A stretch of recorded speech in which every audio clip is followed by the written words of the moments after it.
Hi everyone, I hope you're all well. I decided to make this video from the garden today because it's, as you can see, it's a beautiful sunny day. But we've got a small courtyard garden and I've been sort of going round the garden trying to find a place where I'm not sort of blinded by the sun. So if you're new to my channel, welcome. If you're returning to my channel and you've watched my videos previously, welcome back and thanks for coming back. And thanks to everyone who's liked, commented, shared or subscribed to my channel. It's much appreciated. I thought, so a couple of videos ago I did a video entitled, can't remember my video now, something like losing friendships and family after diagnosis. And in the comments to that video, a woman called Anne commented, who I sort of know Anne vaguely from an online group we go to together for people with Parkinson's. And she made a really good suggestion. She said, why don't you make a sequel to that video about, I think she said, making new friends since diagnosis. So, and this video is inspired by you. Thanks for the suggestion. I think it's a good one. And I thought I'd expand on the idea a little bit. But yes, after I was diagnosed and went through those experiences with some old friends, where the dynamics of that friendship changed, or those friendships changed, and you know, friendships are always changing and people move in and out of our lives, whether we have Parkinson's or not. I just found that after my diagnosis, some of the friendships I had didn't sort of play out the way I thought it would, and I was quite hurt by that process. And same with family, really. I don't really have any family.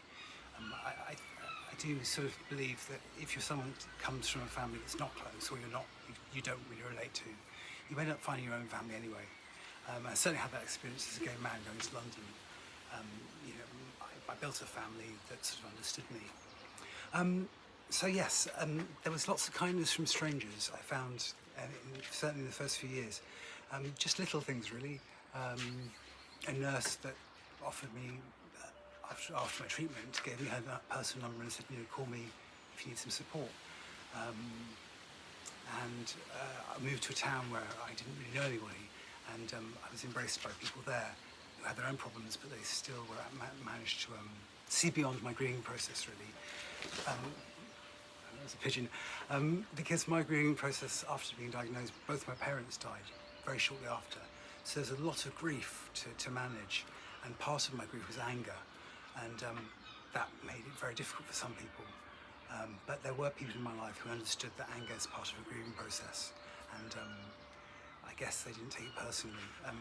So much as my sort of faith in people was damaged, and certainly my trust in people was compromised because of the experiences I had with my family and some older friends, I did obviously make new friends.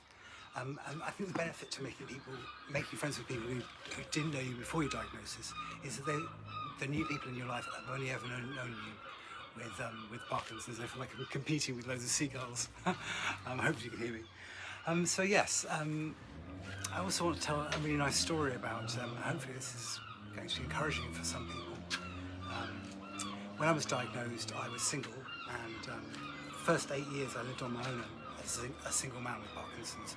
So I have that experience of knowing what it's like to be completely on your own in a town where you don't know anyone. You've got family support and very few friends.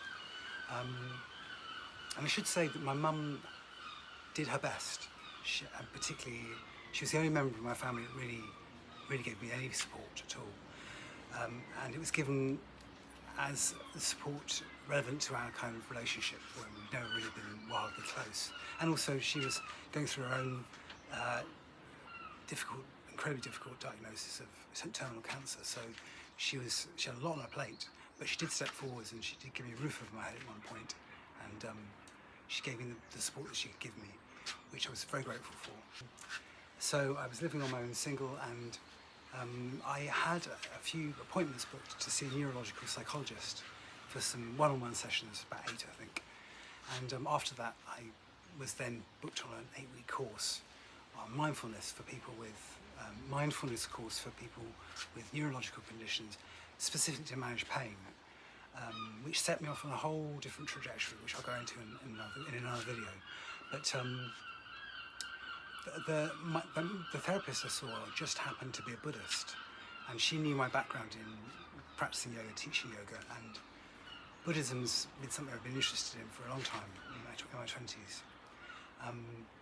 And so she was a psychologist, but also Buddhist. And at the end of our session, she said, I think you need to get back to your practice, meaning it's some form of spiritual practice, whether that be seated meditation or yoga practice. And I was very resistant to that idea because I kind of stopped doing yoga because I was quite grumpy with yoga, really, I suppose. I thought that I was very healthy and I didn't think I'd get ill. And so it wasn't until after brain surgery, a couple of years after seeing this psychologist, that I eventually took up her advice, and she advised me to go to a Buddhist retreat centre, silent retreat centre, which is very near to where I live. And the first time I went there, I booked on a living with illness and loss retreat, which I thought was appropriate.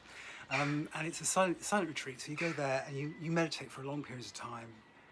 Throughout the day you have a timetable, but it's all done in silence. And there's only speaking on the first day and the last day, which to some people sounds like hell, but I actually really enjoyed the silence. And when you're in a space with people, particularly a retreat like illness and loss in the title, I had a different experience with people, really. There were no words, we couldn't communicate with words, so you sort of saw people's physicality more, and you saw how they were communicating what they were carrying, or their emotions through their physicality, and I found that very moving.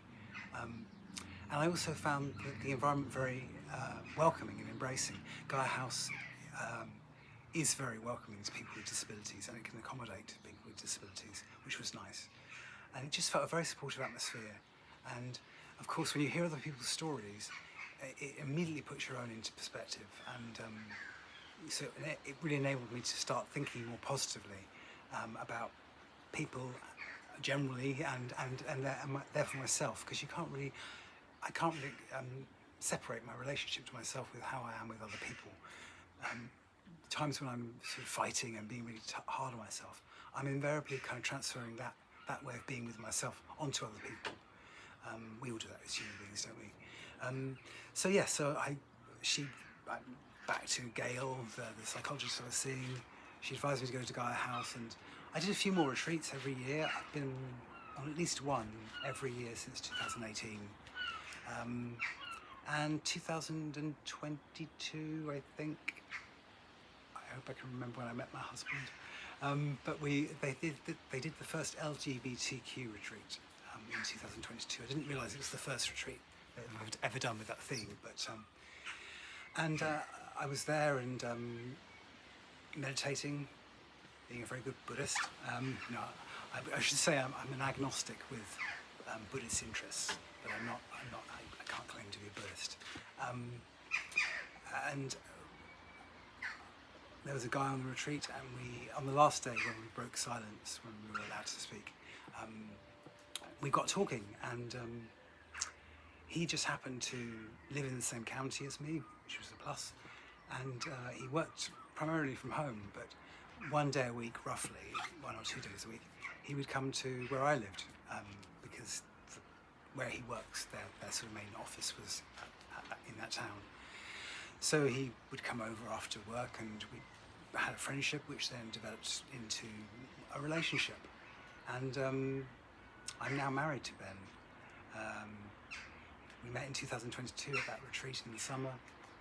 I moved in with him, so I moved to where he lives in December 2023, and we married on the 2nd of February last year.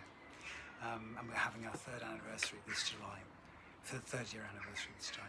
And I tell this story because when I was first diagnosed, I didn't see love or relationships or even sex as an option. I was very negative and sad,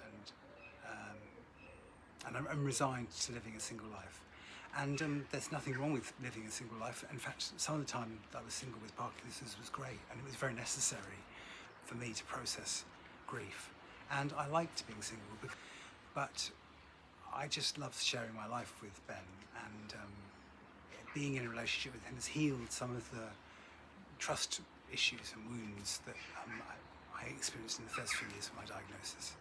So I tell that as a sort of story of hope, really, and hopefully it will be received that way. Yes, so if anyone watching this who's newly diagnosed, who's thinking they're unlovable or they won't find love, you never know what's around the corner. That's what I'll say. Try to remain open. Keep all your doors and windows open, metaphorically. There's no point in I don't think it's very helpful to close options. Just leave them open and see what happens. Because I live in a very rural area, so it's quite rare for me to meet people with Parkinson's, but it's just, oh, you missed it. There's a little robin just came to the I'll try and see if you can see it on the fence, on the gate there. Very sweet little robin that comes to our garden and loves the sort of seed mix. Yes, where was I? Yeah, and so eventually, sort of during the pandemic, I started going online, and because I didn't really have a community of people with young onset Parkinson's or even Parkinson's on my doorstep, I started looking online. And the first time I did that was 2013 when I was first diagnosed, and I couldn't really find many people back then. But the two people I did find were a woman called Laura Lawton, that's her name. Maybe I've got that wrong. Emma Lawton. Sorry, excuse me. Emma Lawton and David Sansker, who were both in the UK, and they both had YouTube channels, and they were both quite vocal voices within the young onset community. And I was just very grateful to find people who were talking about Parkinson's with young onset. A face and a voice for the community really helped me. And then later on I came across YouTube channels. The robin's back. Let's see if I can just... I don't know whether you can see any of this. I'm not sure.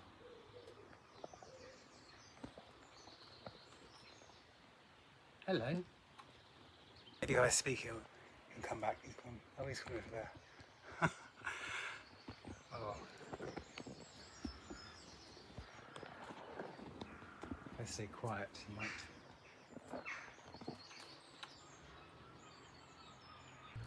And eventually I came across David at Life with Parkinson's, which is a great YouTube channel. He's been, I think, YouTubing for a while now, maybe 5 years or so. And he's got a lot of content on his channel, which really ranges in subject matter. And so I really encourage people to check his channel out. I'll leave the link to all these recommendations or YouTube channels in the description below. And a couple of other YouTube channels that really helped me were Jennifer Sullivan at the Wiggles Project, Jeremy McDonald, which I think he's renamed it Not Just Parkinson's, who I was really lucky to do a collaboration with a few videos ago. So I'll leave that link to our collaboration down below.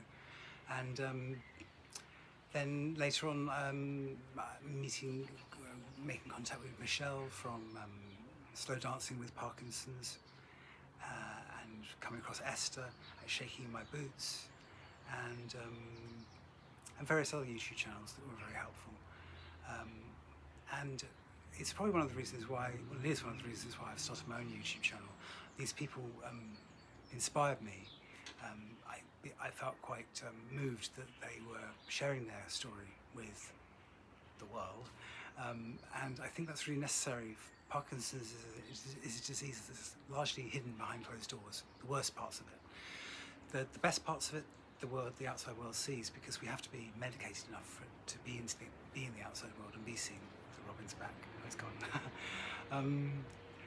So yeah, I mean, probably the reason I started this channel, one of the main reasons, is that I was just encouraged to lend my face and voice to what these existing YouTube creators were doing. So I've got much gratitude towards those folks.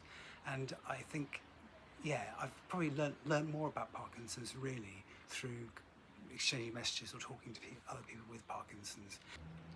Also, I can't remember exactly when, because I'm a bit shaky on dates, but I think it was toward the end of one of the times we came out of lockdown, one of the many times we came out of lockdown, I started listening to a podcast called Two Parkies in a Pod, Two Parkies in a Pod.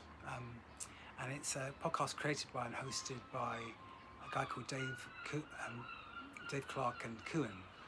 And they're a couple of English guys who both have Parkinson's, young onset. And they created this podcast a few years back. And that was the first time I ever really heard people really talking my experience, talking my story. It was very strange. I was sort of listening, thinking, this is exactly the experience I've had. And they're very good. Their chemistry is very good. They work very well together. They're a good foil for one another. So yeah, I would encourage anyone to go to their podcast. And again, I'll leave links in the section below. One of the episodes of Two Parkies in a Pod featured an interview that Dave and Kuhn were having with their yoga teacher, Dawn Williams, who hosts an online yoga class for people with Parkinson's weekly. And I joined the group, and I found it very, very helpful. So I think if you don't have a community of people with Parkinson's on your doorstep, try to find one online. It's kind of the next best thing to face. And it's just great to do a little bit of yoga, and also there's 15 minutes before the class starts for people to have a chat. And again, one thing leads to another, and I've been going to the class now for maybe a couple of years, and I've collaborated with Dawn, the teacher, and my friend Paul, who goes to the class, who also has young onset Parkinson's. And I'll put the links below if I can, or just scroll down this page and you'll see that there are two collaborations we've worked on, two short videos offering free yoga that you might find helpful. So I think, it's easy when you have a diagnosis to think that life's over, but actually it's just about making choices, and one choice leads to another, and leads to meeting that person, then that person, and then before you know it, you're making a video that's suggested to you by a woman you met in an online yoga class who's commenting on your videos on a YouTube channel. That's the wonderful thing about life, you never know what's around the corner. So I've come inside because it was getting a bit noisy outside, and yes, I was being distracted by lovely birds. Just wanted to end this video with the recommendation, really. I love books, and I'm reading all the time, and I find them very keeps my brain active. I think it's very good to read if you've got Parkinson's. One of the books I came across last year was this book called Humankind by Rutger Bregman. I'm pronouncing his name correctly. I read it last year, so I'm a bit sort of shaky on what it's about, because I don't really retain information very well. I can read a book and then 2 weeks later completely forget what it's about. But it's really, I guess it's his reappraisal of humankind as an antidote to when you watch the news nowadays. You'd be forgiven for feeling that all human beings are terrible people who are doing terrible things. But he makes the argument that we're living in one of the most peaceful times on Earth, even though there are all these wars going on. Historically, this is the safest place, the safest time for us as human beings to live on the planet. Unfortunately, not very safe for human nature, Mother Nature, whereas we seem to be doing terrible things to her. But yes, it's a good big book to read if you're feeling a little bit down on the human race. It's his reappraisal and his assertion that really human beings are inherently decent, good people. And he also makes the case that if we choose to believe that, and if we start to live our lives with that belief, it's better for society in the long run, as a world and community. Better for us to believe this. And that leads me to a quote from this book, which is actually, I've come across this quote before, so it's not written by Rutger Bregman. It's just a quote he uses to demonstrate a point. I'd like to read to you to end this video. An old man says to his grandson, "There's a fight going on inside me. It's a terrible fight between two wolves. One is evil, angry, greedy, jealous, arrogant, and cowardly. The other is good, peaceful, loving, modest, generous, honest, and trustworthy.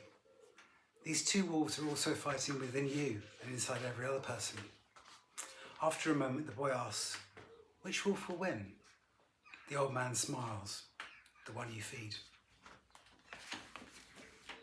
Have a great weekend, everyone, and thanks for watching. I'll see you in the next video.